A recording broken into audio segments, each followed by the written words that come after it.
uh, I'm reminded of what Vivekananda said, probably the greatest philosopher anywhere in the world of the 19th and 20th century. Vivekananda said that in India people like to talk. And the problem is that when we talk too long, people miss our messages. And so it's really important. We have fantastic talent, expertise. You've heard people speak today for the last 3 hours who have amazingly good things to say. But because they cannot choose the message they want to give, the people in the audience go away not remembering anything. So my only thing to you as an Indian is when you give a talk, stick to your time and choose the message you want the audience to go home with. I wanted you to go with the message of looking at the phenotype, and that's it. Don't try to send the message for the whole book of everything you ever learned, because nobody's going to remember it. That's my small little suggestion, because we have brilliant expertise and brilliant talent in the room. Absolutely brilliant. Okay, no conflict of interest, strabismus. This is the most complicated genetics you can look at. But this is a really good paper and a really good diagram. Because what it shows you is that you have conditions that can cause incomitant strabismus. That's the picture at the top. Look at all the genes that are outlined for abducens nerve, for oculomotor nerve, for trochlear nerve. All those genes, FOX2A, TUB3, KIF21A, CH1N, SAL4, ROBO3, HOXR1, they're all been implicated in the congenital cranial disinnervation disorders. All right? But they are incomitant. They are incomitant. When it comes to comitant, you have to look at the bottom, right? And at the bottom, you've got the striate cortex, the extrastriate cortex, the midbrain vergence nucleus, the cranial nerves, and the extraocular muscles. And the question is, in non-syndromic, when you do all the studies and look at them, it's confusing.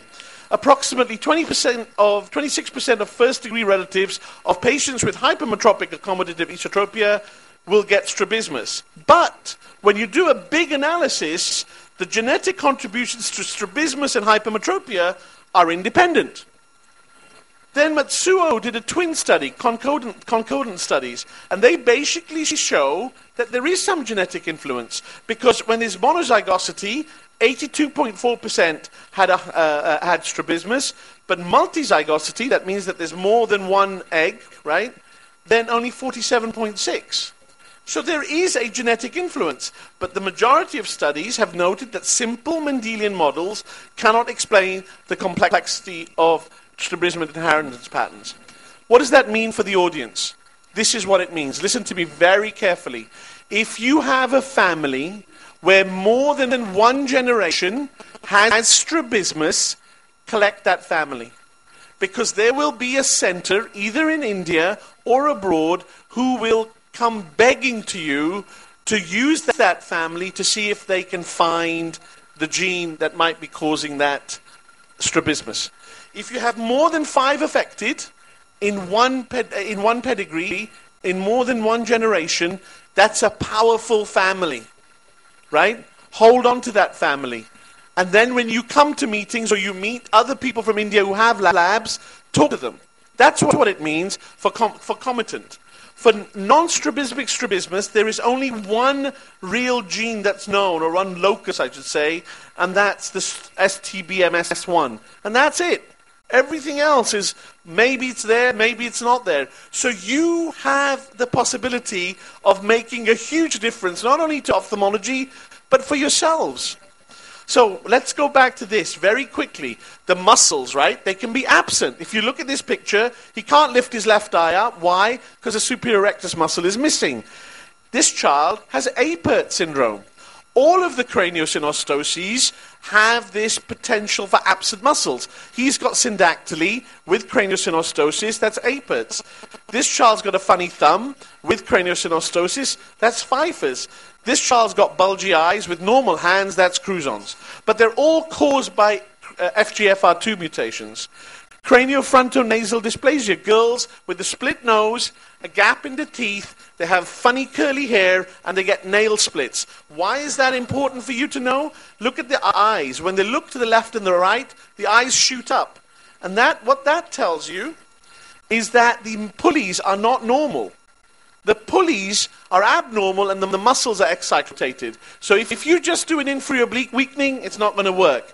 You have to do something dramatic, like doing an inferior oblique anteriorization with a J deformity. I find that works really well. Again, the phenotype gives you a hint as to what might be going on. Look at the picture again. All right, congenital superior oblique palsy can run in families, and in one such family, they found that the problem was in the FOX2A gene, right? So even congenital superior oblique palsy is part of the congenital, or can be part of the CCDDs. And Duane syndrome is a part of that. So this is a family with congenital fibrotic syndrome. They get the ptosis, the head up. But the point is it must be autosomal dominant because they've all got it. They've all got it. And here you've got Duane syndrome. If you have a child with Duane syndrome, make sure that they don't have hearing deficit.